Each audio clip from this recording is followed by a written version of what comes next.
Muchas gracias por estar aquí esta tarde de domingo. Hoy vamos a hablar del tema, como viene aquí expresado en la diapositiva, la vida y misión de Jesucristo. Claro, hablar de la vida y misión de Jesús, como podéis imaginar, son palabras mayores. No es cualquier cosa. Hablar de alguien que es central para muchos de nosotros. Para algunos nos ha dado la vida, como también decía ayer nuestro hermano Esteban, ¿no? Ha dado una nueva vida, un nuevo nacimiento, el tercero, si no recuerdo mal. Por lo tanto, ¿qué significa esto? Que Jesús es... Hablar de Jesús de alguna manera hay que respirar, hay que tomar aire, porque necesitamos, nosotros personalmente y el mundo necesita entrar en ese ambiente, en esa atmósfera de lo que significa o significó y significa, obviamente, la venida de Jesús al mundo y lo que él traía, lo que él representó, lo que él transmitió, lo que él enseñó, lo que él vivió, las lágrimas que derramó, etcétera, etcétera, etcétera. Pero ahí hay tanto de donde beber, ¿verdad? Hablando de Jesús, ahí podríamos estar horas compartiendo pues, también nuestras experiencias. Esta tarde, cuando pensaba en Jesús, me vino claramente la imagen esta personal, algo mío personal, de hace unos años. Tuve una fortuna enorme de poder visitar Israel, Tierra Santa. Y claro, algunos que hemos estado allí, fui con un grupo de hermanos de aquí también de España, y nos encontramos allí gente de distintos países, un encuentro internacional y realmente muy profundo. Y claro, el ir a los sitios estos, las calles de Jerusalén donde caminó Jesús, la vía de la Dolorosa, la subida al Monte Calvario, etcétera, etcétera.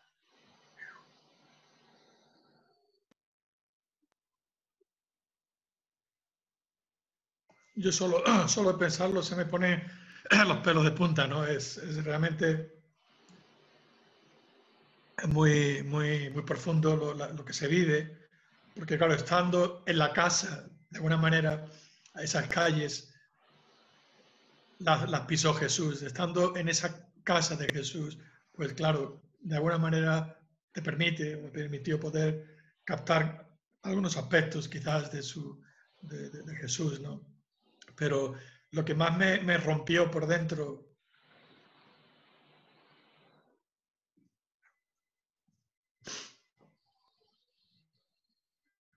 perdona. Era el día que fuimos a la iglesia del Calvario, del Santo Sepulcro, creo que le llaman así, la iglesia del Santo Sepulcro, y en uno de los cerquita de la entrada hay una zona donde hay un hueco en una parte de una especie como de altar, y hay un hueco en una piedra donde nos dijeron, cuando nos explicaban, de que ahí, según la tradición, había estado la cruz, el madero, la cruz de Jesús. Y uno podía meter la mano. Entonces, yo metí la mano.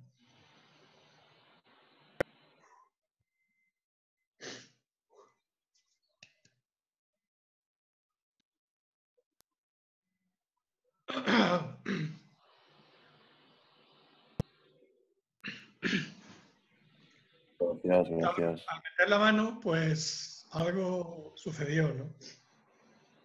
Y me vino pues esta situación de Jesús ahí en ese espacio, el Jesús que sufrió por nosotros, que sufrió por la humanidad, que sufrió por mí, que pagó por mí, etcétera, etcétera, etcétera, en unos segundos, porque esa es la maravilla de lo espiritual, que en pocos segundos es una ráfaga, ¿no? Como puede ocurrir muchas cosas en tu alma, ¿no? En tu corazón. Y eso me pasó por mi mente, por mi espíritu, por mi alma, ¿no? Al poner la mano ahí y tocar, digo, Dios mío, bueno, empecé con lágrimas a llorar y aquello fue realmente una experiencia que no lo he olvidado y evidentemente no lo voy a olvidar porque era un encuentro pues, con ese lugar santo, ese lugar sagrado donde Jesús dio la muestra máxima de amor por mí, por ti, de amor por cada uno de nosotros, de amor por la humanidad. Claro, ese es un lugar santo, ahí habría que entrar descalzo, porque es un lugar tan sublime, ¿no? Pero a veces no nos damos cuenta, cuando han pasado 2000 años y uno ya se va acostumbrando, y cuando uno lee las escrituras, pues claro, pues uno se llega casi a mal acostumbrar, entre comillas, ¿no? En el sentido de que nos parece, bueno, sí, Jesús vino, tal, tal, murió, tal. No, pero es que hay que parar, hay que reflexionar. Y pero es que esto no es cualquier cosa, es que esto es mucho. Que lo que aquí ha pasado ha creado un impacto en la humanidad. Hay un antes y un después, etcétera, etcétera. Entonces, bueno, todas estas reflexiones me vinieron. Y bueno, para no alargarme, porque bueno, no quiero tampoco excederme en los tiempos. Y por eso digo que hablar de Jesús es algo muy profundo y muy serio a la vez, ¿no? Yo también quiero expresar mi corazón. Lo que os digo aquí, antes de nada, es expresaros mi profunda... yo también siento que he nacido a través de Jesús, que Él es mi Padre, que Él es mi Señor. Esta es mi declaración de fe a vosotros. Jesús es mi Salvador, es mi Padre, es mi Señor, y a Él le debo todo, a Él le debo mi vida. Entonces, eso es, quiero que desde este espacio, desde este corazón que tengo hacia Jesús, quiero hablar de Jesús. También os digo otra cosa, lo que vamos a compartir con vosotros esta tarde, puede haber algunos aspectos que os conmuevan, os chirríen o que no estéis del todo de acuerdo. Yo os diría, no pasa nada, porque esto es el fruto también de revelación, es el fruto de un encuentro del Padre Moon, como el primer día esbocé en breve, con Jesús a la edad de 16 años, donde Jesús, ya lo conté el viernes pasado, le hablaría al Padre Moon y el Padre Moon entraría en una relación espiritual muy profunda con Jesús y descubrió en los sucesivos años una serie de cosas. Pero claro, el Padre Moon pues investigó, estudió, oró, lloró, clamó al cielo, pues, claro, la humanidad cómo está, Jesús ha venido, pero este mundo sigue tan dividido, tan apartado, tan separado de Dios, etcétera, etcétera. Y el Padre Moon quería respuestas, buscó y buscó. Claro, el Padre Moon conocía perfectamente la Biblia, de hecho, él cuenta en sus memorias, ¿no?, como la Biblia que usaba la tenía tan usada que de hecho las hojas ya pues estaban gastadas, porque hacía muchas anotaciones en los márgenes, es decir, al final es un hombre que se ha empapado de las escrituras, y no en el sentido dogmático, sino en el sentido más hondo, si se puede, más profundo, de entrar en ese corazón de Dios, en ese corazón de Jesús. ¿Qué experimentó Jesús en esos días? ¿Qué pasó por su alma, por el corazón de Jesús y todo lo que pasó en el fondo en una corta vida? Porque no deja de ser la vida de Jesús, parece increíble lo que ha impactado el mundo, sin embargo es una vida muy corta, apenas 33 años, ¿no? Es una vida realmente muy breve, pero ahí se ve también una de las grandezas de la obra de Jesús, que en tan poco tiempo, en apenas 3 años de vida pública, Él transformó la historia. Eso lo veríamos, evidentemente la gente de su época no fue consciente de esa transformación que estaba ocurriendo. Pues no fue consciente de lo que se estaba moviendo en el mundo del cielo y la tierra. Solamente sería consciente Jesús y poco más, porque ni siquiera los discípulos de Jesús fueron plenamente conscientes de lo que ahí estaba ocurriendo. Estaba ocurriendo un proceso de transformación histórica. Nada más y nada menos que por fin el plan de Dios de salvación se estaba realizando a través de Jesús. Y claro, pues esto es muy grande. Entonces, todo esto que estoy contando, todo esto pasó por la mente en los primeros años de la búsqueda espiritual de nuestro fundador, del padre Samuel Moon, y descubrió ciertas cosas. No son, es el fruto, como digo, de mucha oración Y si hay cosas que luego veremos que os sorprenden o que no estáis del todo seguros, diréis, esto que me está contando aquí Manuel no es de acuerdo a lo que yo he leído en las Escrituras. Si fuera así el caso, simplemente humildemente os ruego, os pido, lo dejéis ahí en vuestra alma y luego poco a poco vayáis orando, porque yo pretendo humildemente, que yo también estoy en esta búsqueda, lo que yo quiero en mi vida es cumplir la voluntad de Dios, como la de nuestro hermano Esteban o todos vosotros, es decir, o Chigaco, Sebastián, o Arthur, o Miguel, o Maribón, etcétera, etcétera. No estamos aquí para vivir una vida externa, una vida sin propósito, ¿no? Nos hemos puesto en manos de Dios, hemos encontrado al Señor en nuestras vidas y queremos seguirle, cueste lo que cueste. Y en este sentimiento me gustaría compartir con vosotros estas cositas que hoy vamos a expresar aquí en esta charla. Entonces, una breve reseña, esto no me quiero entretener, la palabra Mesías, Mashiach en hebreo, el ungido, el elegido, en griego Christos, etcétera, etcétera. Entonces, cuando hablamos de Cristo, efectivamente estamos hablando del Salvador, del Hijo de Dios, el Rey de Reyes, el Cordero de Dios, el Señor de Señores. Todos estos títulos están recogidos, expresados en las Escrituras y son parte de la identidad de Jesús. ¿Es Mesías? Sí. Y todo lo demás que acompañan, ¿no? Cristo, Salvador, etcétera, etcétera. Es decir, es todo, es mucho, ¿no?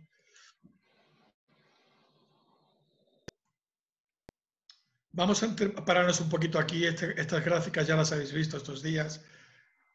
A veces pueden parecer un poquito repetitivas, pero es el punto de inicio, es el punto de partida, porque aquí el Padre Moon entraría en lo que sería el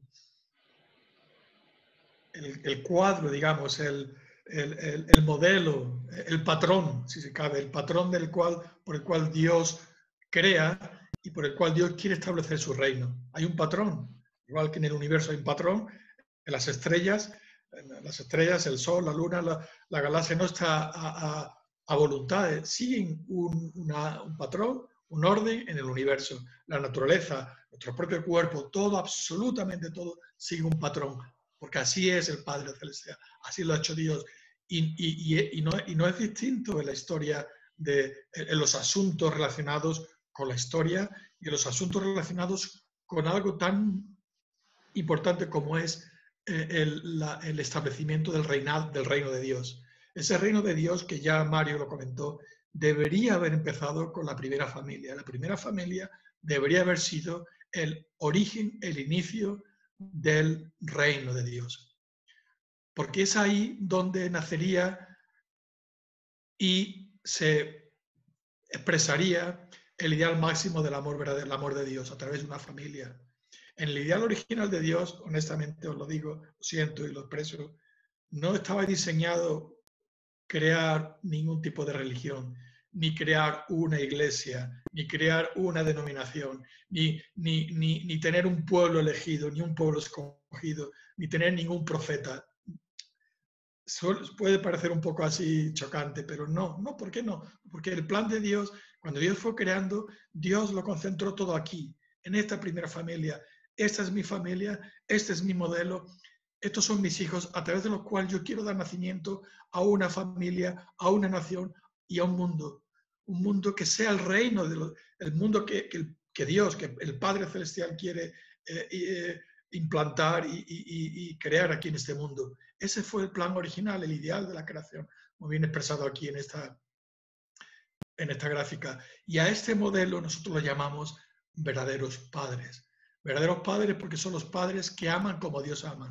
Son, evidentemente, Adán y Eva fueron los primeros, el primer hijo y la primera hija. Incluso podríamos atrevernos a decir, el primer hijo unigénito, si se puede, sería Adán, la primera hija unigénita sería Eva. ¿Por qué? Pues porque ellos fueron los primeros que recibirían en su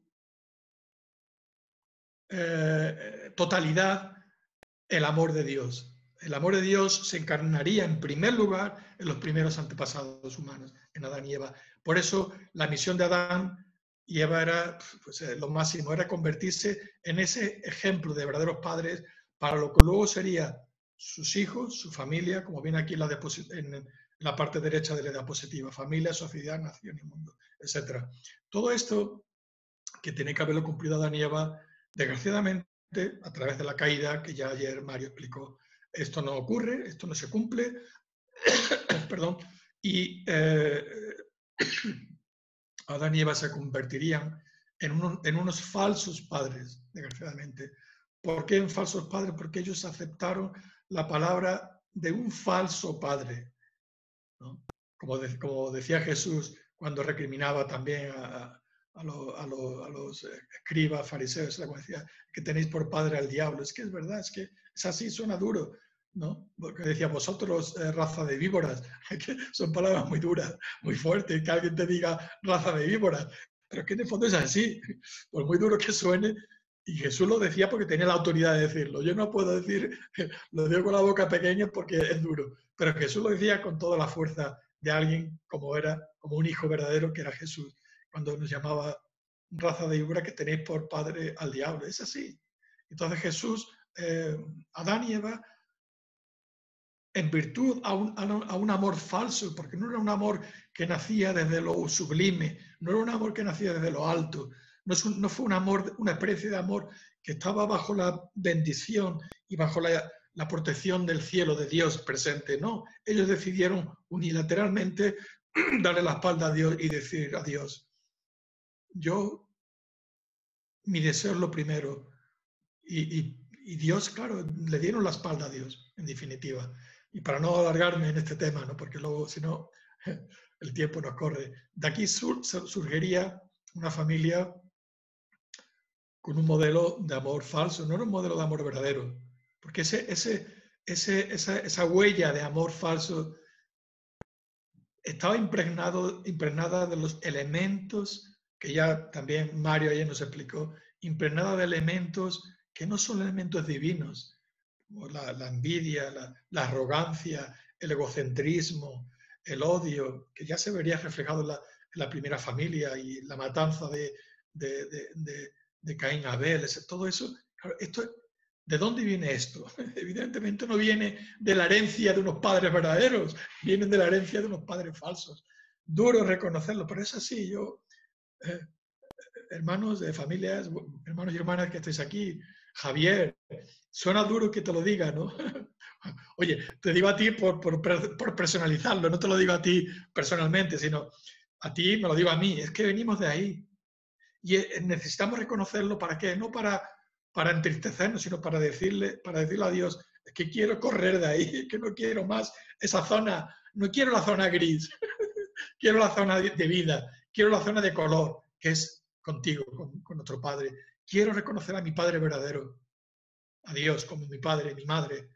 Y tenemos que correr, pero para correr al lado derecho, digamos, tenemos de alguna manera que reconocer el lado izquierdo, el lado de donde venimos, y salir pitando de ahí, arrepentirnos de las cosas que tengamos que arrepentirnos, pedir perdón a Dios y decirle, Padre, esa huella de pecado que ha sido, que la hemos heredado, la historia humana, no podemos dejar de pensar que nosotros, cada uno de vosotros y yo, somos el resultado de esta historia de dolor y de caos y de cada uno de nosotros. Es decir, somos el fruto de esta historia. Por lo tanto, tenemos mucho de lo que arrepentirnos, por supuesto, por cosas personales que cometemos, evidentemente pecados, pero también por las cosas que nuestros antepasados han cometido, ya sea a nivel nacional, en nuestro caso, aquí en Albania, como tenemos un hermano de Albania, o en Japón, o donde sea. Es decir, la humanidad ha estado llena de esa historia terrible de dolor y de pobreza en todos los sentidos, espiritual y física. Entonces, este mundo, bajo esa soberanía de Satán, del mal, se convirtió, este mundo llegó a convertirse en un infierno en la tierra. Entonces, sale arriba, a vosotros sale arriba la franjita de arriba, no sé cómo se quita esto. Bueno, a ver si lo puedo quitar de ahí. Bueno. Entonces, en cuanto aquí, ¿por qué me extiendo en esto? Porque de ahí el padre Mon vendría a descifrar lo que sería el camino de salvación. En pocas palabras, lo que el padre Mon llegaría a encontrar, a descifrar es el camino de salvación de la humanidad es el equivalente al camino de la restauración. Restaurar algo que se rompió, restaurar algo que se convirtió en defectuoso en virtud de la caída. Y eso hay que restaurarlo. Por tanto, salvación no es solamente un término abstracto o, si se quiere, milagroso o que tiene que ver solamente con una declaración de fe, que también, pero bueno, no solamente. No, tiene que ver con cosas muy concretas, muy del día a día, porque es un proceso de restauración. Cosas que se hicieron mal, herencias que recibimos malas de la primera familia, eso hay que limpiarlo, eso hay que restaurarlo. ¿Y se restaura cómo? A través de lo que se llamaría, la historia bíblica llama la historia providencial, la historia de la providencia de Dios. ¿Para qué? Para volver al hogar, para volver a establecer lo que no se pudo establecer. Y eso, el padre Moon llegaría a descubrir algo un matiz muy profundo y muy, que esto no hay tiempo ahora, pero cada uno tiene que digerirlo o masticarlo o como sea, lo que se llama el cambio de linaje de sangre. Este es un concepto quizás nuevo, no estamos acostumbrados a que se hable de esta manera, pero tiene que ver, el proceso de restauración es un proceso de cambio de linaje de la sangre, no es la sangre en el sentido literal, físico, pero sí de la sangre contaminada. La sangre contaminada del pecado. El pecado, como ya explicó ayer Mario, tiene unos componentes muy concretos, que yo ahora no me voy a detener porque ya lo hicimos ayer. El linaje humano se contaminó, porque el primer amor fue un amor que estaba relacionado con el falso, con el padre falso. Por lo tanto, eso hay que purificarlo, hay que limpiarlo, hay que pasarlo por muchos filtros para que eso se limpie. Y eso sería el proceso, en grandes líneas, obviamente, de lo que nosotros llamaríamos la historia de la salvación o de la restauración. Por lo tanto, avanzando un poquito más, el trabajo providencial preparatorio de Dios para enviar al Mesías. Aquí, claro, estamos haciendo un salto porque, bueno, pues si no tendríamos, supuestamente esto es una hora, la charla dura una hora, pero es difícil condensar todo eso en una hora, pero bueno, entonces tengo que dar algunos saltitos históricos, pero bueno, me vais a perdonar los saltos. Pero bueno, es así, es decir, en este proceso de historia de restauración, Dios tiene que trabajar peldaño a peldaño. Es decir, tenemos que imaginar que la humanidad cayó, como también muestra registros históricos, a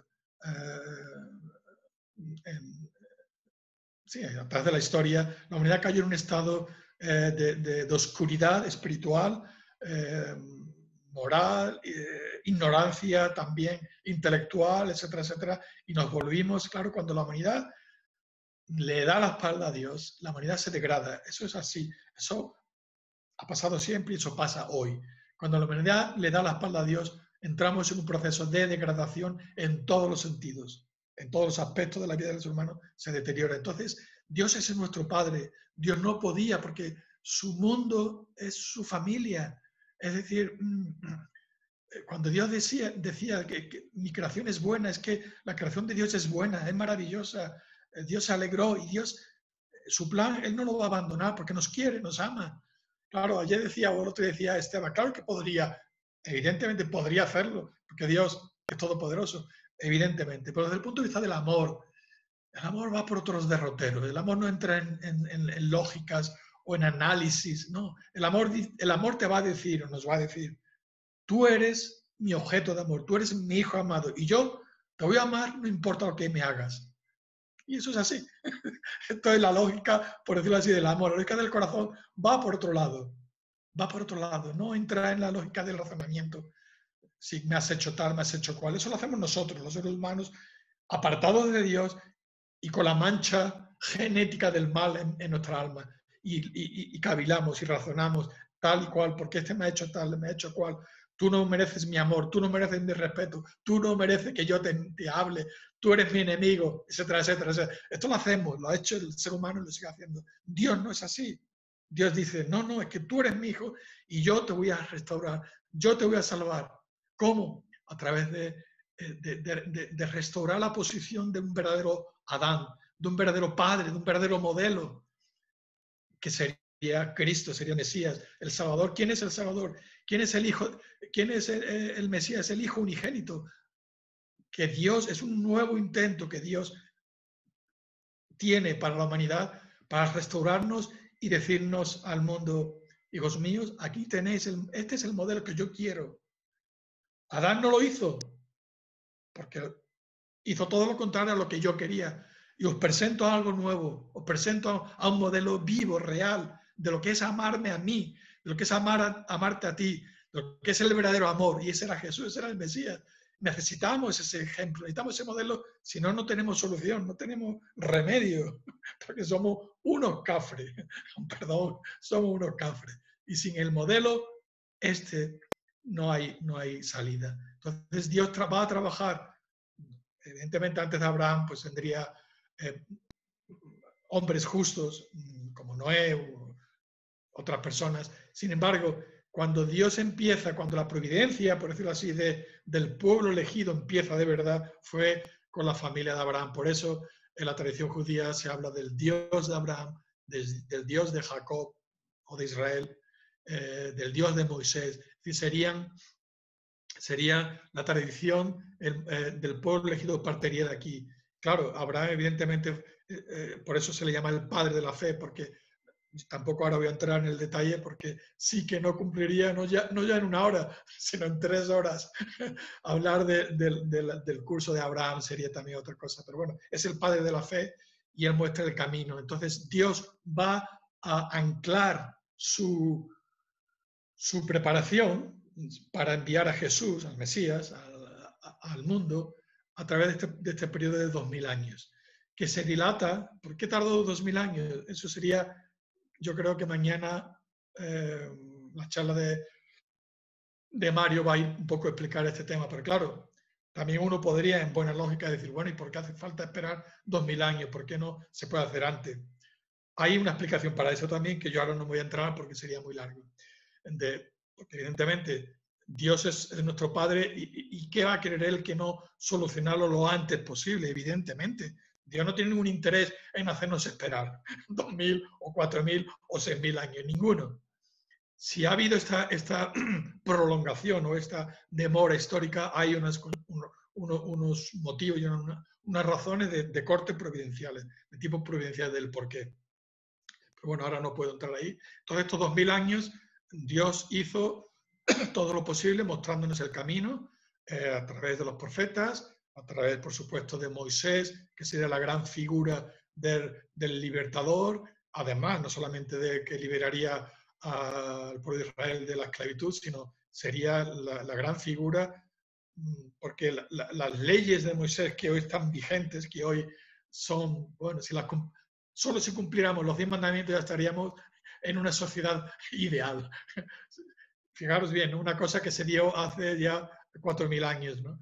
Entonces, la figura de Moisés también es fundamental porque él es el autor también del canal que Dios utilizaría para transmitir los 10 mandamientos. De esta manera Dios va poniendo fundamento tras fundamento, peldaño tras peldaño, para que el pueblo, su pueblo, porque sería su pueblo elegido, hay historias maravillosas que ahora no podemos, de esta relación entre Dios y su pueblo, ¿no? Bueno, a través de todas las figuras históricas, ¿no? También los salmos, el rey David, etcétera, etcétera. Es decir, esta relación de amor y también a veces de odio, si se quiere, o de darle la espalda muchas veces. Sin embargo, en tantas ocasiones el pueblo de Israel luego vuelve, va, viene, y Dios está ahí siempre, pacientemente guiando y guiando. Bien, hasta que 2000 años después aparecería Jesús. Hubo una preparación, esto no fue al azar, hubo un plan, hubo un propósito que se cumpliría a través de Jesús. En fin, una breve reseña de cómo el Padre Moon, hay mucho más evidentemente, pero bueno, hemos elegido aquí una breve reseña de cómo el Padre Moon ve a Jesús. Dice, son palabras del mismo Padre Moon, dice, ha habido muchos santos a lo largo de la historia humana, muchos genios religiosos y muchos hombres sabios. Sin embargo, nadie pudo jugar el papel de Jesucristo, quien por sí solo nos lleva al Padre. Es decir, Jesús ya es lo más de lo más. Esto es debido a que vino en una posición sin mancha. Maravilloso. Una posición sin mancha, como el verdadero Hijo unigénito, sin pecado, la cual nadie más ocupa, nadie más que Jesús. De ahí viene la grandeza, es decir, que en Jesús nos quedamos cortos, digamos lo que diga, me voy a quedar corto, así que te vas a perdonar, pero es así, me quedo corto. Y el Padre Moon lo expresa aquí, es que viene en una posición sin mancha, sin pecado, la cual nadie más ocupa. Él es el único canal para alcanzar a Dios. A pesar de que Buda, Confucio y Mahoma fueron todos santos religiosos, ninguno de ellos tenía la relación con Dios que Jesús tenía. Yo creo que esto es vital, esto es fundamental entenderlo, la relación tan única que Jesús tenía hacia su Padre, hacia Dios. Esto es algo absolutamente revolucionario, que de hecho revolucionó la historia de la humanidad. Por lo tanto, el nacimiento de Jesucristo como Mesías fue el día de esperanza para toda la humanidad. Así de simple, así de profunda, así de seria fue la cosa. Y esto es el sentimiento, una parte, el Padre Moon tiene una relación, ha tenido. Ahora, el Padre Moon, como dije el otro día, está en el mundo espiritual, ha fallecido, pero él en su vida entera desarrolló una relación que para mí, personal, esto es un testimonio mío, yo creo que ha sido lo más de lo más. Es decir, yo no creo que haya habido nadie en estos últimos 2000 años, lo siento, es un testimonio de mi fe, no tiene por qué compartirlo, pero creo que nadie ha alcanzado a entender el corazón de Jesús como lo ha entendido el Padre Moon, y que nadie ha derramado las lágrimas que el Padre Moon ha derramado por Jesús. La obra de Dios para revelar la identidad de Jesús. Evidentemente, como ese día era tan único, el día tan esperado, imaginaos, 2000 años, a veces, yo una vez cuando estoy en oración o meditación, claro, cuando pensamos en periodos históricos de 400 años de esclavitud, 2000 años, que son muchos, que es mucho tiempo, que cuando uno lo piensa, claro, que imaginaos tanto tiempo, 2000 años, no sé cuántos años, es que qué dura ha sido, qué difícil ha sido para Dios, para la humanidad. Es que no, claro, no podemos imaginar 2000 años de vida, pues no porque nosotros vivimos 50, 60, 80 años y nos parece mucho, pero no es nada. Es decir, los 2000 años, y Dios tuvo que trabajar todo esto y lo preparó concienzudamente, porque Dios quería asegurarse de que la venida de Jesús, la venida del Mesías, venía en un pueblo, como diría la Escritura, bien dispuesto, en una zona donde pudiera ser reconocido, donde la gente pudiera decir, caray, este hombre es el esperado, el elegido, el que mis antepasados han estado esperando durante 2000 años desde Abraham. Es él. Para esto lo preparó Dios, no lo preparó para otra cosa. Aunque a veces la interpretación bíblica, o sea, teológica, más que bíblica, teológica nos ha hecho otras interpretaciones, pero yo os expreso tal como nosotros lo vemos a través de los ojos de la revelación del Padre Moon. Entonces, aquí hay una obra de preparación. Entonces, dentro de esa obra de preparación, ¿cómo podían los judíos reconocer el tiempo de la venida del Mesías? No es fácil, no podemos pensar que es pan comido, ¿no? Era una situación muy complicada, porque claro, la gente de aquel tiempo, como la de hoy, vive con sus quehaceres, como nosotros. ¿Cómo vive la humanidad? Pues enfrascado en el trabajo, en el dinero, en no sé qué, la hipoteca, ahora con el dichoso COVID, en no sé qué. Es decir, ponemos la radio, ponemos las noticias y ¿qué vemos? Pues eso, esa es la realidad del hombre, del ser humano. Imaginaos algo así, pero en el tiempo de Jesús, es decir, pues estaban a lo suyo, a lo del día a día, a ir a comprar fruta al mercado o a la sinagoga los sábados o a como aquí, ¿no? Vamos a los domingos a misa o etcétera, etcétera. Es decir, claro, ¿cómo podían esta gente reconocer, la gente de la época, que alguien que nacía de una familia humilde, porque vamos a ver, pongámonos en la piel de aquel tiempo, pongámonos en la piel de una familia judía como María, su madre, Jesús, José, que como todos bien sabemos, yo no me voy a entretener aquí porque también daría para otra charla, José, que no era su padre, era la cruda realidad desde el punto de vista de los ojos del hombre, no era su padre. Era una familia humilde, seguramente yo he nacido en un pueblo pequeño y la gente se conoce, todo el mundo nos conocíamos. Todo el mundo sabía, fulanito es hijo del fulanito, todo el mundo, por supuesto, con motes, porque yo no sé en Israel, pero aquí, y sobre todo en Andalucía, los motes se utilizan. Y ahora en el pueblo donde vivo también se usan mucho, las familias autóctonas, digamos, del pueblo, usan los motes familiares. Entonces, seguro que en aquella época que encima la humanidad era muchísimo más pequeña, o sea, yo ahora mismo no tengo el dato, ¿no?, de cuántos millones habría en el mundo, o quizás unas pocas centenas, no lo sé, o 1000, no creo que llegara ni a 1000, unas pocas centenas en todo el mundo, centenas de millones me refiero, en todo el mundo, pues la gente en un pueblo de la época en Israel pues sería muy poca gente y por lo tanto todo se sabía, todo se hablaba y evidentemente ya os podéis imaginar qué tipo de cosas se hablarían. Bien. Sin embargo, había, desde el punto de vista de las escrituras, pues claro, Dios también preparaba. De hecho, como la tradición bíblica se cuenta, como incluso antes de que Jesús naciera, en primer lugar, María recibe el anuncio del arcángel Gabriel y ya le dice lo que le espera. Le espera, pues es una vida muy difícil, sería la madre nada menos que del Señor, nada menos que del Mesías. María sería la madre y María lo acepta.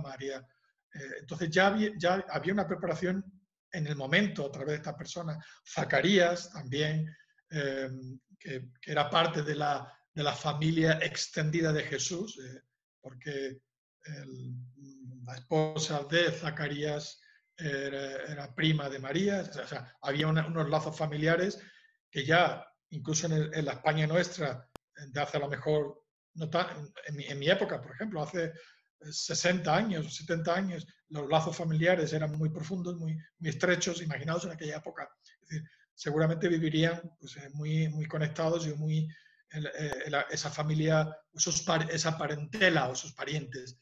Entonces, Zacarías tiene también una experiencia espiritual, donde el ángel también se le aparece.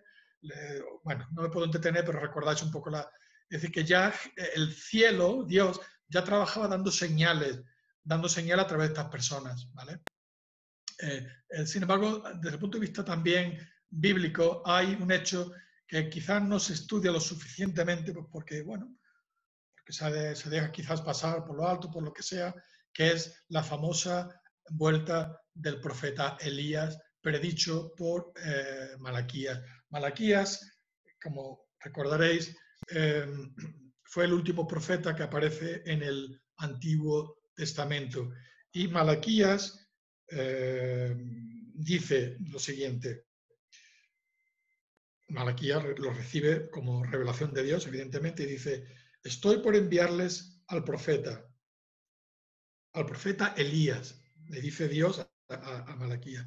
Estoy por enviarles al profeta Elías antes que llegue el día del Señor, día grande y terrible. Claro, esto estaba en las Escrituras. Quizás la gente más humilde no era consciente de esto, pero los que velaban por la ley sí sabían de estas Escrituras y de hecho sabían que era una de las señales. Una de las señales era: oye, tenemos que estar atentos a esta profecía de que Dios dijo a Malaquías que enviaría al profeta Elías de vuelta. Claro, el profeta Elías, y no puedo entrar tampoco en todos los detalles, había muerto 500 años antes, 800, no recuerdo ahora mismo. Bueno, me perdonáis mis lapsus, cosas de la edad. Elías subió al cielo en un carro de fuego, etcétera, etcétera. Es decir, Elías ya había muerto, Elías estaba en el mundo espiritual. Sin embargo, la revelación, o sea, la profecía le dice que va a volver. Claro, pues esto es un dato importante. Luego encontramos otro dato que Jesús va a indicar, que lo vamos a ver en algún par de citas, que Juan Bautista era, entre comillas, entre comillas aquí, la segunda venida del profeta Elías. Es decir, que esa profecía se cumpliría en Juan Bautista. Juan Bautista estaría en la misma posición, o encarnaría, si se quiere, o representaría esa segunda o esa vuelta que hacía cumplimiento a la profecía de Malaquías, que Elías volvería. Y luego dice aquí en Mateos, ¿no? 11:13, dice, pues todos los profetas, lo mismo que la ley, hasta Juan profetizaron. Y si queréis admitirlo, él, se refería a Juan, él es Elías, el que iba a venir. Pero, como dice aquí, el mismo Juan Bautista al final, y ahora lo vamos a ver un poco más extensamente, dudó de que Jesús era el Mesías esperado. Claro, cuando yo digo esto, alguno dirá, ¿y cómo dices eso? Bueno, ahora lo vamos a ir viendo. Porque evidentemente aquí pasaron cosas importantes. Entonces, una breve aquí gráficamente cómo Elías, que había vivido en la época de los reyes, como está expresado aquí, no lo voy a leer ahora para no entretenernos, pero él va a subir en un carro de fuego al cielo. Entonces, él volvería, como indica aquí la flecha amarilla, ¿no? En el tiempo de Jesús. Y según, eso sí lo voy a leer en Juan 1:20, que diría lo siguiente, dice Juan 1:20, cuando le van preguntando a Juan el Bautista, ¿quién eres? ¿Tú eres el Cristo? ¿Eres tal? ¿Es cual? Hay una serie de preguntas que le van haciendo. Y Juan dice, yo no soy el Cristo. Y siguen insistiendo. Entonces, ¿quién eres? ¿Quién eres tú? Vamos, aclárate. Dinos quién eres. ¿Eres acaso Elías? Le preguntan, claramente, eso está aquí. ¿Eres Elías? No lo soy. ¿Eres el profeta? Y también lo niega, curiosamente, porque también podría haber dicho otra respuesta, pero no. Dijo, no soy Elías, no soy el profeta. Evidentemente no era el Elías físico, pero sí, Juan Bautista era consciente de que estaba en la posición de Elías, porque Jesús lo había dicho. Y entonces, si me permitís aquí también en Mateo 17, que dice algo así, ¿no? Bueno, tengo aquí primero apuntado el 11, Mateo 11:4. Dice, ¿por qué dicen los maestros de la ley que Elías tiene que venir primero? Claro, es una de las preguntas que la gente se hacía. ¿Por qué lo dicen los maestros de la ley que Elías tiene que venir? Y Jesús responde, sin duda Elías viene y restaurará todas las cosas. Claro, por eso entro comillada la segunda. Es que era, en cierto sentido, una segunda aparición o una segunda venida de Elías. Evidentemente no era el mismo Elías físico, pero alguien representaba esa posición. ¿Vale? Y Jesús lo tenía claro quién era. Sin duda, Elías viene y restaurará todas las cosas, respondió Jesús. Pero les dijo que Elías ya vino y no lo reconocieron. Creo que ya Jesús va apuntando, aquí pasó algo. Bueno, doy un saltito al 13 y dice, entonces entendieron los discípulos que les estaba hablando de Juan el Bautista. Esto es escritura, esto no, aquí sí que no es mi interpretación, esto es escritura bíblica. Es decir, ya los mismos discípulos que no sabían, porque claro, los discípulos eran gente, seguramente no estaban versados en las escrituras de la época, eran gente humilde, eran pescadores, eran gente no estudiosa, etcétera, etcétera. Y claro, cuando iban a predicar o iban a la calle y se encontraban con estas preguntas de la gente estudiosa, ¿y dónde está Elías? Y si tu maestro es el Mesías, ¿dónde está? Entonces, claro, por eso fueron luego a Jesús y le digo, maestro, es que me hacen estas preguntas difíciles, dime qué pasa con el Elías, que no sabemos. Entonces, curioso como Jesús da fe, da testimonio, dice, no, si es que Elías ya vino, les dice, y entendieron que él estaba hablando de Juan Bautista. Entonces, esto es crucial, porque aquí una de las, claro, la otra preparación que yo he dicho al principio de las revelaciones del arcángel Gabriel, claro, estaban más en el ámbito privado, eran parte de la preparación, pero eran más en el ámbito privado. María, Zacarías, los magos de Oriente, los pastores, es decir, había personas que habían recibido revelaciones o inspiraciones o guías, pero eran más en el ámbito privado. Sin embargo, esto era muy fuerte, era muy importante que la manifestación de Elías se concretara en Juan Bautista, porque ya no era una cosa a nivel privado, no, porque Juan Bautista estaba en una posición central en la providencia de la época, porque fijaos si era importante que ya le preguntaban, oye, ¿eres tú el Cristo? O sea, que ya la gente decía, oye, este no es cualquiera, este es un Messi, este juega en primera división. Javier, que yo no entiendo mucho de deporte, pero bueno, esto es de los primeros, este juega en primera división, Juan Bautista, este no es cualquiera. Y a lo mejor hasta es el Mesías, decían. O sea, fijaos qué importante era el testimonio y la aceptación de Juan Bautista de su misión. Bien, vamos a ir avanzando. Sin embargo, aquí pasó algo, la historia bíblica no lo explica, evidentemente no lo explica, pero sí por los rasgos históricos y algunas de las escrituras podemos ver que algo pasó. Porque ya esta primera, en Mateo 11, esto ocurre cuando ya Juan Bautista estaba en la cárcel. Recordáis, lo aprisionaron, fue a prisión. Y ya allí, claro, sus discípulos, porque lo curioso, claro, uno puede pensar, bueno, vamos a ver por qué, después de haberlo bautizado, porque lo bautizó, Juan Bautista recibió la señal del cielo, los cielos se abrieron y vio al Espíritu, recibió el Espíritu Santo, recibió el mensaje. Claro, le dijo, este es mi hijo. Claro, esto era muy fuerte. Si alguno hemos recibido medianamente algún tipo de esta inspiración, revelación, sueño, como queramos, algunos de ellos son muy profundos y se te quedan grabados. Entonces, imaginaos lo que significaría para Juan Bautista cuando recibió esto, ¿no? Sin embargo, algo pasó porque envía a sus discípulos a decirle a Jesús, a preguntarle, ¿eres tú el que ha de venir o debemos esperar a otro? Caray, es una pregunta. ¿Por qué Juan, estando... Claro, pasó un tiempo desde que Juan bautizó a Jesús y pasó esto, pasó un lapso de tiempo, ¿vale? Y en ese tiempo, Juan Bautista era un ser humano.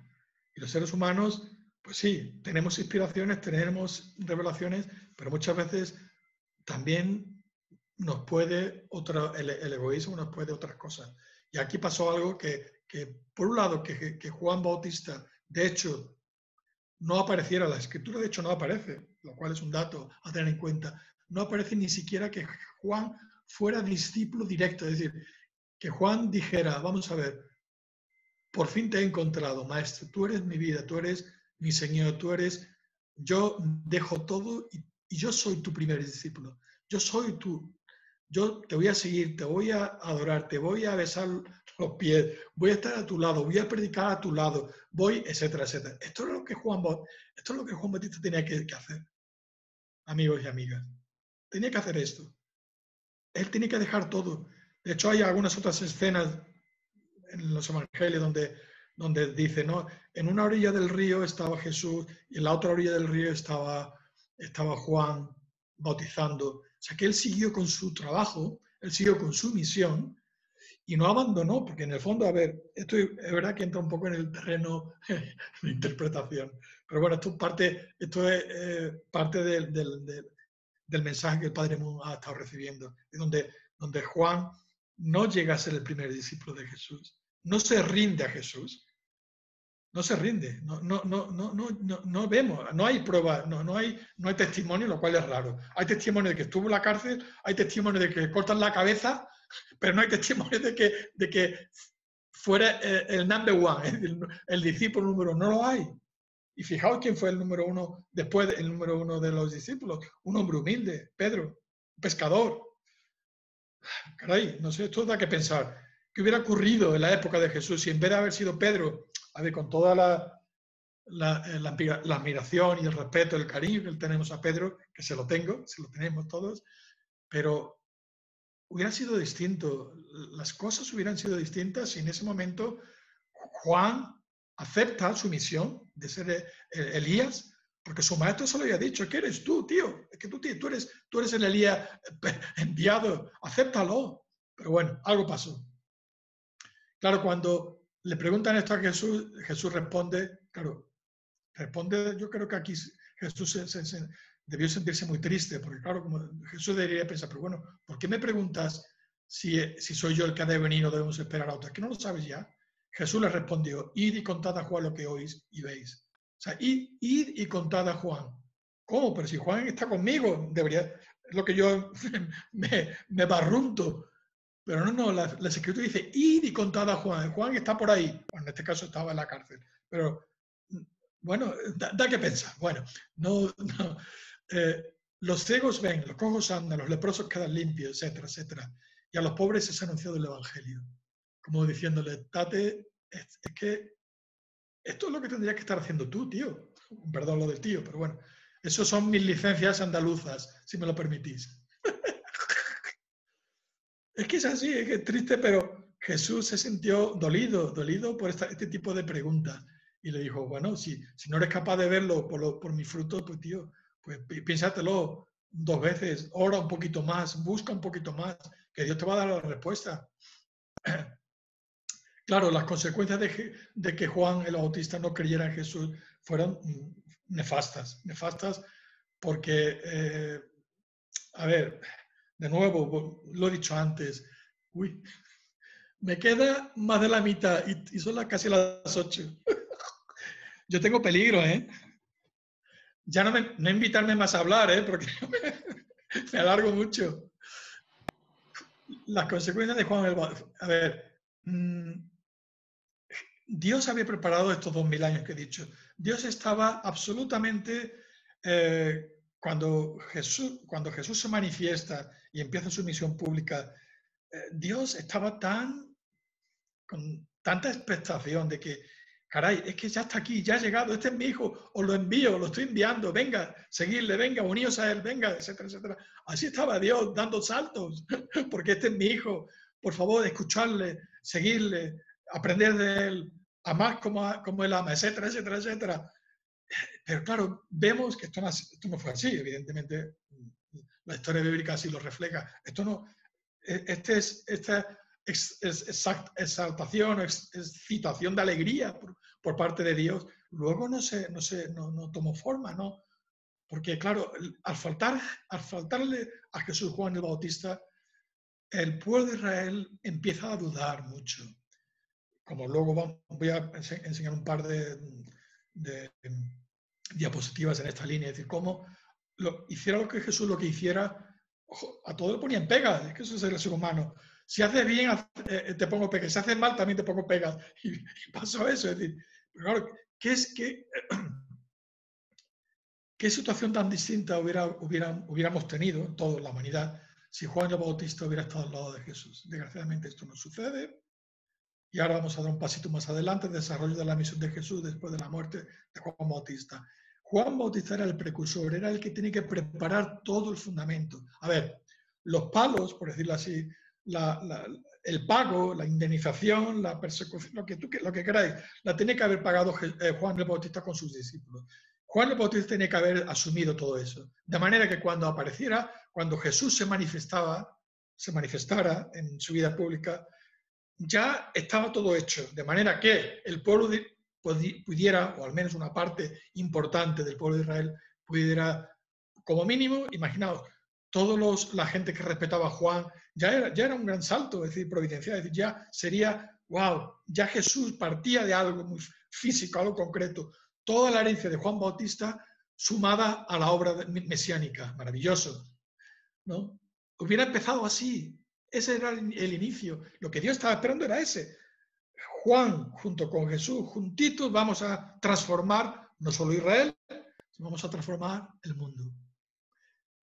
Vamos a iniciar el reino de los cielos y la tierra por el cual Dios ha estado esperando, etcétera, etcétera. Bien. Sin embargo, ahora tampoco puedo entretenerme, por eso no nos iríamos, pero cuando Juan, el fundamento, la preparatorio de Juan el Bautista se va al garete, Jesús se queda muy, muy, muy tocado a nivel emocional, a nivel de corazón. Él, imaginaos, se queda muy solo, sin apoyo, porque no tenía apoyo, va a la sinagoga, va a los caminos, va a los mercados, va aquí y allá para dar a conocer la palabra. Él conocía algo, él conocía el secreto. Jesús conocía el secreto de los secretos y estaba ansioso, quería dar vida, quería dar testimonio. Sin embargo, estaba solo. Entonces, él cuenta la escritura, se va al desierto, tiene que entrar en una reflexión de nuevo, orar, buscar la guía de Dios, ayunar 40 días, etcétera, etcétera. Y para más leña al fuego, Satanás le tienta. Y encima le tienta en un momento de debilidad, al final de los 40 días, debilidad física al menos, no espiritual, pero sí física. Y Satán no elige los momentos álgidos de la persona, elige los momentos duros, porque él se había quedado solo. Y para Jesús era muy duro. Sin embargo, bueno, para no entretenerme, Jesús nos da una enseñanza al mundo de él recupera su posición, él dice, cuidado con, en mis palabras andaluzas, cuidado, no te metas donde no te llaman, le diría, yo soy quien soy, yo soy el Señor de la palabra, yo soy el Señor de la vida, solo a mí servirá, etcétera, etcétera, etcétera. Déjate de cuentos, le vendría, conmigo no vas a poder. Le viene a decir en palabras mías, ¿no? Al diablo. Y apártate de mí, vete a freír espárrago, le viene a decir. Y entonces la escritura dice algo así como Satán, viendo que no había donde hincar, donde morder, le dice, se aparta hasta otro momento, hasta buscar otra oportunidad, viene a decir, ¿no? Vale, ahora no te puedo coger, no te has rendido, no te he podido agarrar en mi garra, pero te dejo y ya volveré, como diciendo, tú tranquilo que ya volveré. Y Satán no, porque claro, Satán pierde, claro, el tema de Jesús es que Satán perdía su autoridad, con Jesús Satanás perdía su mundo. Por eso en la tercera tentación el diablo le enseña el mundo y le dice, todo esto te daré. Claro, es que él se sentía Señor. Es que parece mentira, pero es que el diablo se sentía poderoso. Esto es mi mundo, tío, te lo doy, venga, arrodíllate ante mí, sírveme y te voy a dar todo, porque se sentía así. ¿Por qué? Porque de la manera que la humanidad actuamos, reflejamos el señorío del mal, desgraciadamente. Reflejamos, manifestamos con nuestra actitud, queramos o no, le estamos confirmando a él como nuestro padre, al diablo me refiero. Claro que se siente crecido y se siente subido y dice, es que este es mi mundo. Bueno, etcétera, etcétera. No me alargo más. Pero claro, Jesús aún así fue a los caminos, siguió predicando. Y como diría Juan aquí en capítulo 1, a los suyos vino y los suyos no le recibieron. Qué triste, ¿no? Cuando lo piensas, los suyos, su propia gente, su propio pueblo. También en Juan 10 dice, si no hago las obras de mi Padre, no me creáis. Mas si las hago, aunque no me creáis, a mí, creed en las obras, para que conozcáis y creáis que el Padre está en mí y yo en el Padre. Claro, ese es el corazón de Jesús, porque él hacía cosas una tras otra, obra tras obra, manifestación tras manifestación, y la gente no había manera, eran duras de pelar. Y Jesús manifestaba esto, dice, bueno, al menos creed en mis obras, vale, no creéis que yo soy el Mesías, pero bueno, creedme por lo menos en lo bueno que hago. Y aún así le costaba, porque bueno, como, la salvaduría de la gente, ¿no? Cuando hacían los milagros, hasta eso le sentaba mal a alguna gente. ¿Cómo tú vas a hacer milagros? ¿Cómo tú te eriges a ti mismo como el Señor del sábado. Bueno, era un escándalo, etcétera, etcétera, etcétera, ¿no? Es decir, tú haces los milagros por obra de Beelzebú. Encima, es decir, la hipocresía, la arrogancia del ser humano no tiene parangón. Es decir, estás delante del santo de los santos, estás delante de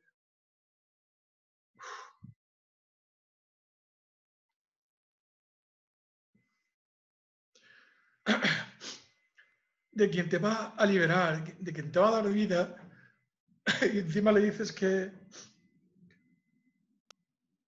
actúa por obra de Beelzebú, etcétera, etcétera. Es una muestra de arrogancia, en fin. Y no solamente de la época, desgraciadamente somos así, hoy en el siglo XXI, es así, somos así el ser humano. Nos cuesta tanto desprendernos de las garras del falso, del padre falso, ¿no? En fin, también aquí en Lucas, esto es una imagen que, bueno, en Mateo 23, cuando Jesús va al monte, a la colina, mira a Jerusalén y llora y clama, y Jerusalén, Jerusalén, que matas a los profetas que te son enviados, cuánto quise recogerte como la gallina recoja sus polluelos bajo sus alas, etcétera, etcétera. Bueno, recordaréis este pasaje, porque Jesús mirando a Jerusalén, es que él pensaba, vamos a ver, pueblo mío, estoy haciendo todo por vosotros, ¿qué más queréis? Estoy dándolo todo y aún así no me aceptáis. O sea, momentos muy difíciles, muy duros. Luego cuando podáis mirar estos versículos, si queréis, Lucas 19, 11 y Mateo 23, son duros a la luz del amor del corazón, tanto de Jesús como del Padre Dios, que tenía por la humanidad de terminar con esta historia, con esta orfandad espiritual que hemos tenido a lo largo de la historia. Hemos perdido a nuestro Padre, hemos perdido nuestro hogar, etc. En fin, el pueblo de Israel, a pesar de todo lo que Jesús hizo, intentó, permanece incrédulo. El pueblo de Israel, al menos en sus representantes más institucionales, por decirlo así. Evidentemente Jesús conseguiría un grupo de discípulos, pero de nuevo volvemos a lo mismo, es decir, eran discípulos básicamente de clase humilde, básicamente sin influencia social, etcétera, etcétera. Claro, es muy bonito y lo decimos porque suena bien, porque Jesús vino a los desamparados, a los humildes, por supuesto, pero tenemos que entender que el Mesías viene para intentar implantar el reino de los cielos lo antes posible. Y lo antes posible era siendo aceptado por la clase dirigente, no la clase dirigente en el sentido político, sino la gente preparada, la gente religiosa. Es como si hoy viene el Mesías, ¿quiénes deberían ser los primeros en aceptarle? Pues la cristiandad, es que es así. No vamos a pedir a los budistas que lo acepten. Lo normal, la cristiandad, representado hoy en día pues, a través de las distintas denominaciones, sus pastores, sus dirigentes, deben ser los primeros, porque supuestamente son la gente preparada, la gente que ha estudiado, la gente que se supone que anhela la vuelta, encontrarse con el Señor en vida. Y esto pasaba en la época de Jesús. El pueblo, 2000 años de preparación, 2000 años de estudio intenso de las escrituras de la época. Vamos a ver, el pueblo de Israel estaba muy atento al tema. No hubo manera.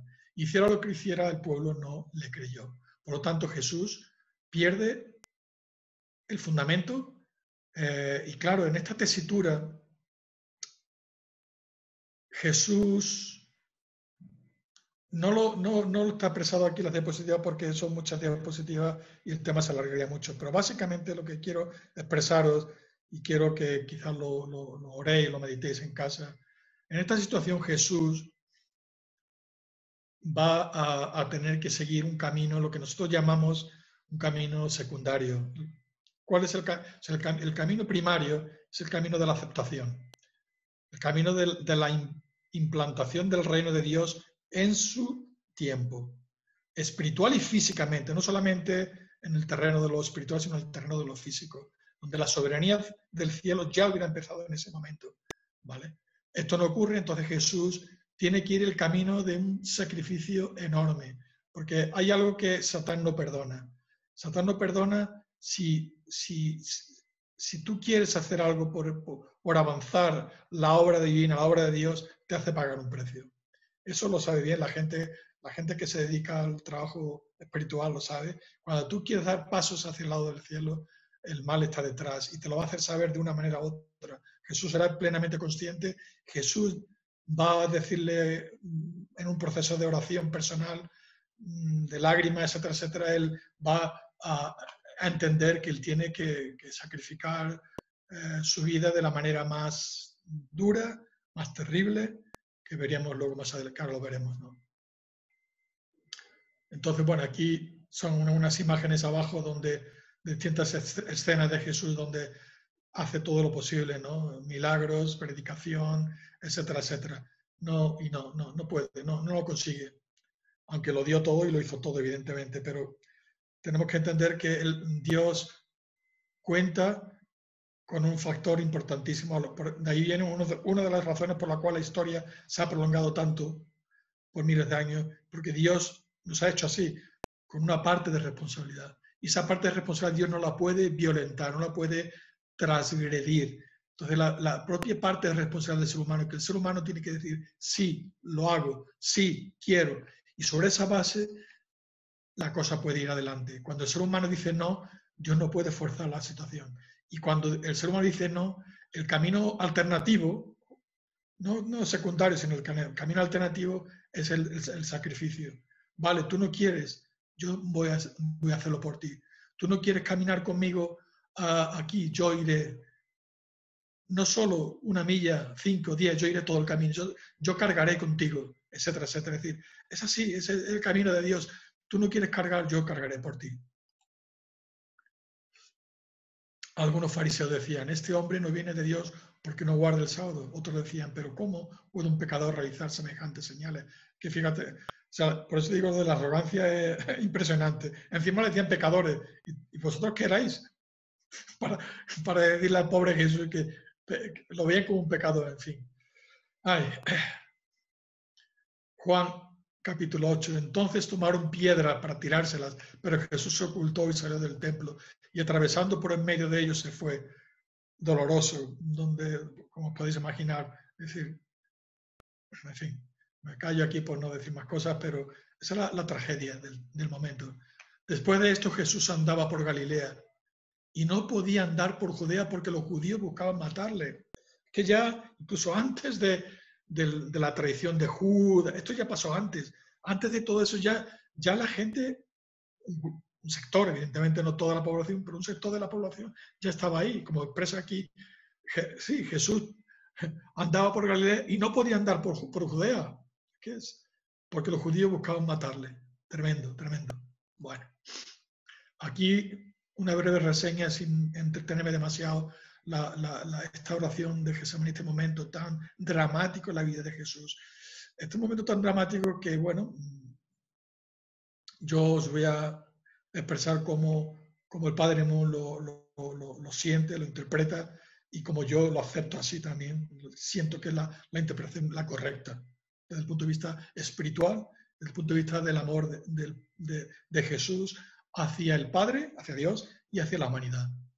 Y es ese momento tan duro donde Jesús va acompañado con los 3 discípulos principales al huerto, a Getsemaní, y dice, no, estando en agonía, oraba, que no veo bien, más intensamente, y era su sudor como grandes gotas de sangre que caían hasta la tierra.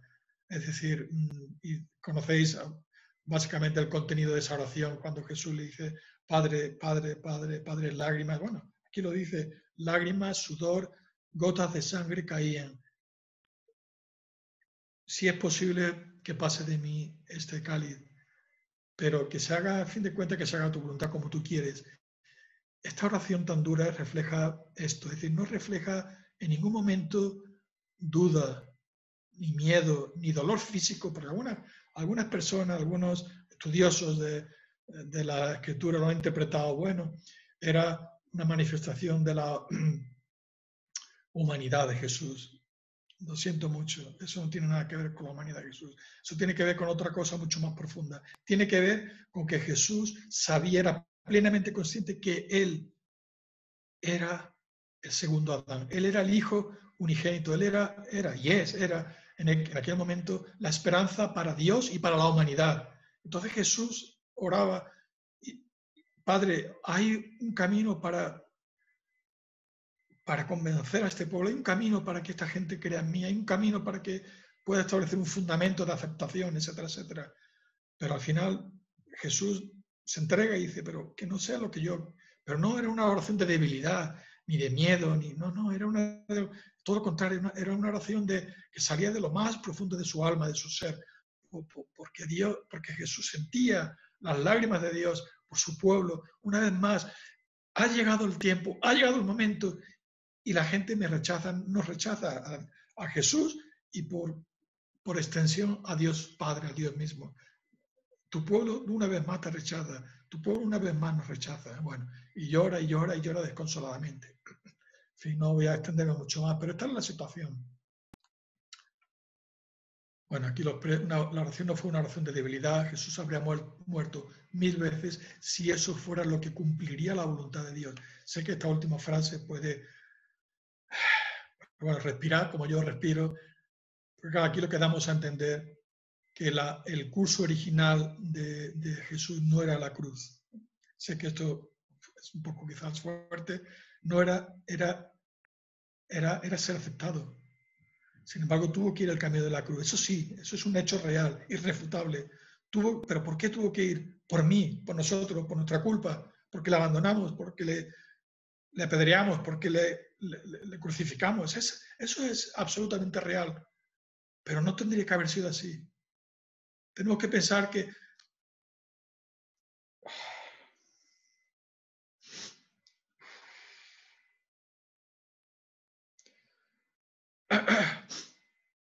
Él cargó contigo y conmigo.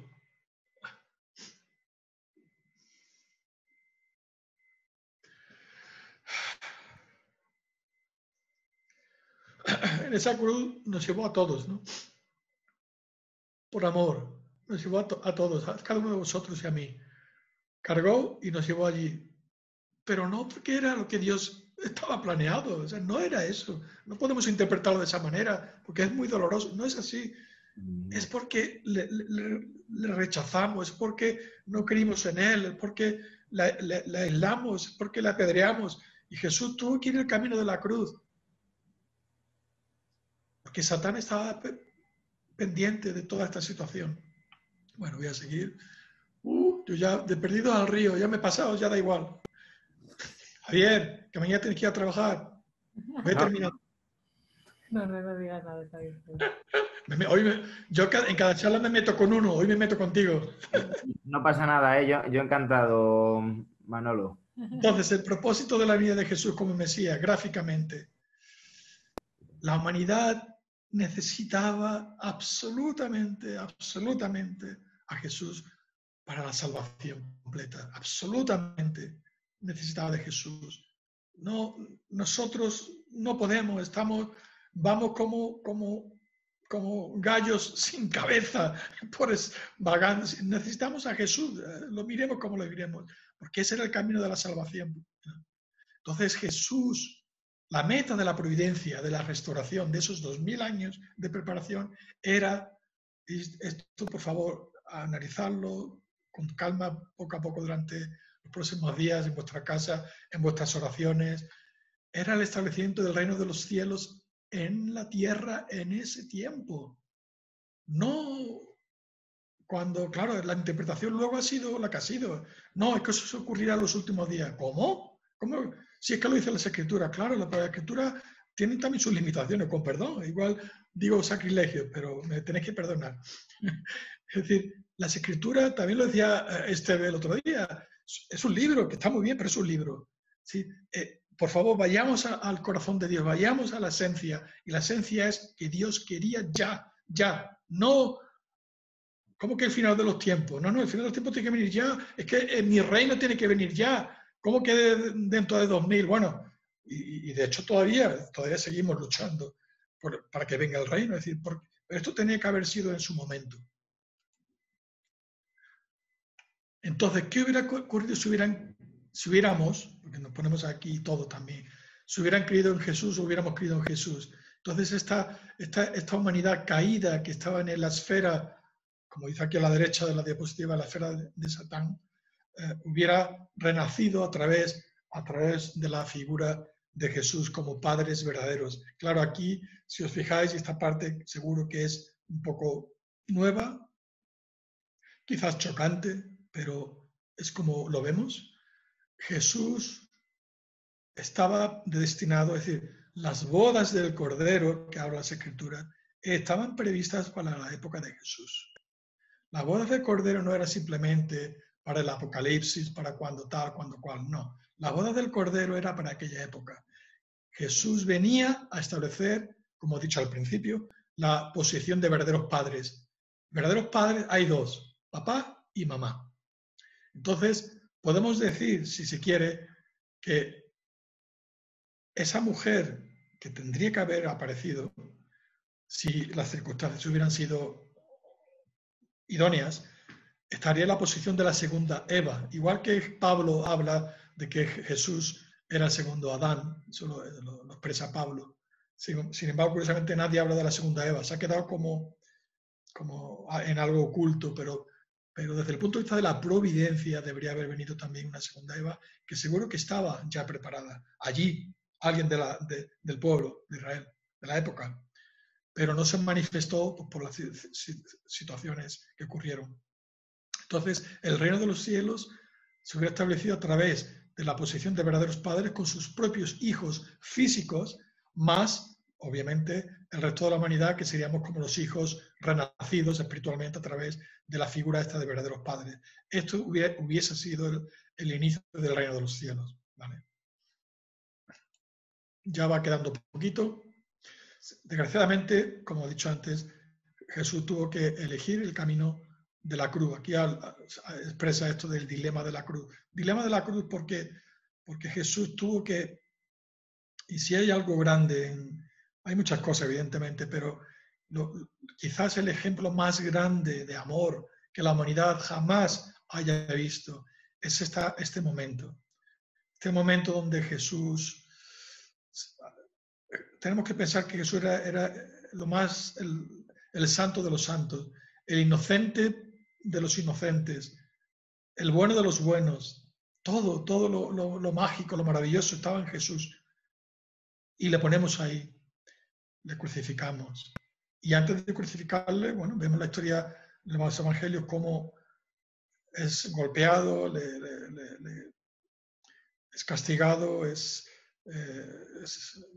ponen la corona de espinas, etcétera, etcétera, etcétera, etcétera.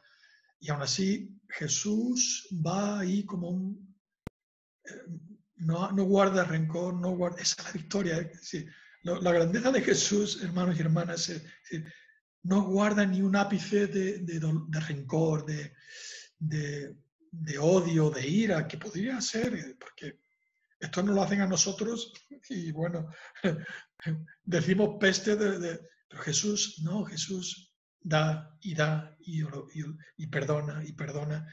Y está reflejado en ese momento de la cruz donde Jesús dice, Padre, perdónalos.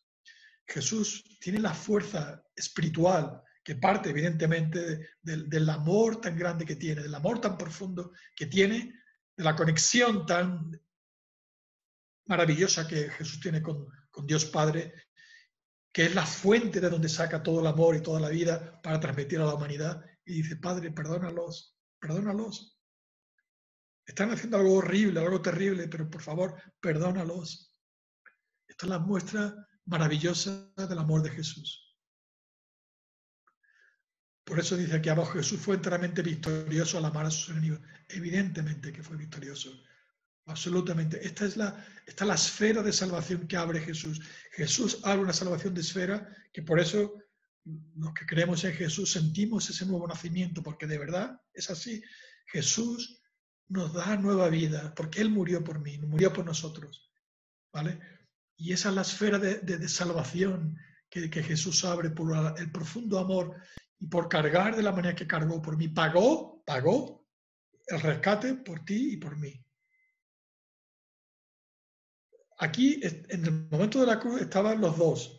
A un lado estaba Dios y al otro lado estaba Satán. Satán también estaba muy pendiente, porque Satán siempre está pendiente cuando ocurre algo trascendental en la historia de la humanidad. Satán estaba a ver si yo te pillo, incluso en el momento ese tan duro, tan triste, tan doloroso, Satán estaba pendiente a ver si te pillo a Jesús, en un renuncio, a ver si te pillo diciendo, ¿por qué me habéis traicionado? ¿Por qué me habéis hecho esto? ¿Por qué sois tan duros conmigo? Haber mostrado algún tipo de rencor, de rechazo. Si eso hubiera ocurrido, Satán lo hubiera atrapado a Jesús y no hubiera habido ni salvación espiritual ni nada. Sin embargo, Jesús no. Esto es la muestra más enorme, maravillosa del amor de Jesús. Y Satán tuvo que rendirse y decir, es que contigo no puedo, es que tú eres todo, tú eres lo más de lo más. En fin, Dios estaba fijado en salvar a la humanidad caída. Ese era el interés de Dios, de salvar a sus hijos, a toda la humanidad. Y por eso estuvo dispuesto a entregar a su hijo como precio, como rescate, a su hijo unigénito, al quien más amaba. Que claro, el hijo unigénito de Dios, es fácil decirlo, pero es que es mi tesoro. Es decir, desde el punto de vista de Dios, cuando Dios piensa en Jesús, es que es lo más valioso que tengo. Reflexiones de la posición de Dios, ¿no? Os lo estoy dando, lo estoy entregando, lo que más adoro, lo que más he esperado miles de años por tener este hijo unigénito, y os lo estoy dando, os lo estoy entregando.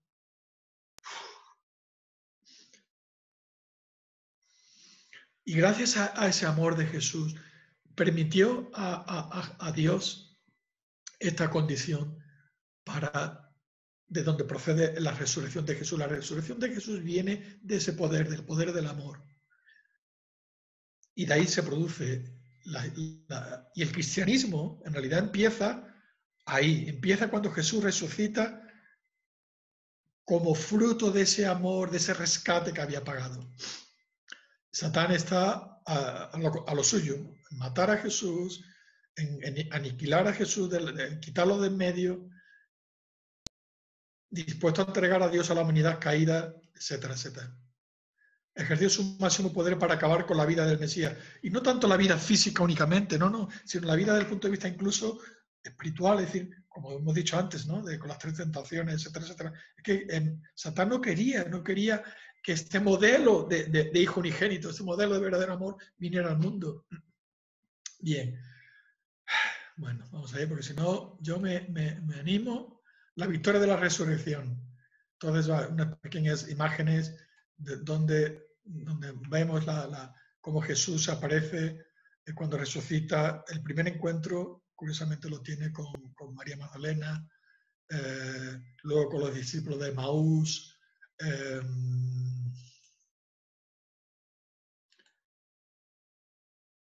Aparece y desaparece en el cenáculo, cuando también aparece donde estaban los discípulos encerrados, porque como sabemos por la Biblia, los discípulos después de la muerte de Jesús entraron en situación de pánico y se escondieron, y porque tenemos que pensarlo en una situación muy difícil de la época. El Jesús resucitado, que nosotros aquí no tenemos tiempo ahora para entrar en el detalle, es el Jesús resucitado espiritualmente. O sea, como explicaría Mario ayer, el ser humano, y Jesús es un ser humano, tenía cuerpo espiritual y cuerpo espiritual. O sea, y entonces él podía aparecer con su cuerpo espiritual, o como algunos le llaman el cuerpo glorioso, es otra forma de llamarlo, pero es un cuerpo real. Por eso él podía ser visto por los discípulos, podía incluso cuando en la escena esta de Mateo, no, bueno, no me viene, cuando el discípulo Tomás, ¿no? Tomás. Tomás. Tomasito, vale. Tomás, que claro, Tomás dudaba y dice, mira, ven y tócame, ¿no? Pon tu mano en mí. Claro, pero no era el cuerpo físico no era, evidentemente. O sea, tenemos que tener en cuenta, era el cuerpo espiritual de Jesús, que había resucitado en toda su poder, en toda su gloria, ¿no? Aparece, desaparece, etc. Entonces la clave de cómo el cristianismo empieza o toma cuerpo, si es acaso podemos decir, es a través del día de Pentecostés. Es decir, ahora no tenemos tiempo para explicarlo, pero después de la resurrección se abre un nuevo periodo providencial con Jesús como Padre espiritual, como verdadero Padre, el Espíritu Santo como verdadera Madre, en el sentido espiritual. Entonces se cumple el modelo que dije al principio. El patrón se cumple, es el mismo. Dios, Padre y Madre. Simplemente que en este caso serían espirituales. Jesús como Padre espiritual, el Espíritu Santo como Madre espiritual, que daría nacimiento a los hijos espirituales de Jesús y del Espíritu Santo.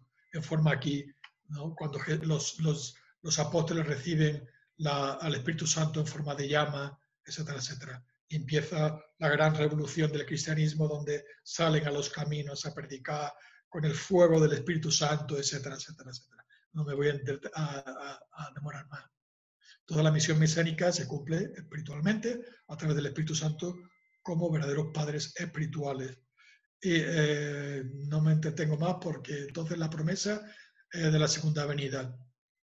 ¿Cómo vemos nosotros la segunda venida? Ya aquí la última, os lo prometo, la última pincelada. La segunda venida la marcamos aquí. El patrón es el mismo, el patrón de los verdaderos padres que restaura la posición de verdaderos padres como hijo unigénito e hijo unigénito físicos, sustanciales, no solamente espirituales. Por lo tanto, nosotros vemos la segunda venida como algo sustancial aquí en la tierra, a través de un hombre, a través de una mujer, que forman una verdadera familia, una verdadera sociedad, nación, mundo, y da forma al reino de los cielos. ¿Vale? Y vi un cielo nuevo y una tierra nueva, porque el primer cielo, etcétera, no me voy a entretener. Queridos amigos, hermanos, lo siento mucho, me perdonáis, me he pasado de la raya. Gracias. Gracias, Manolo.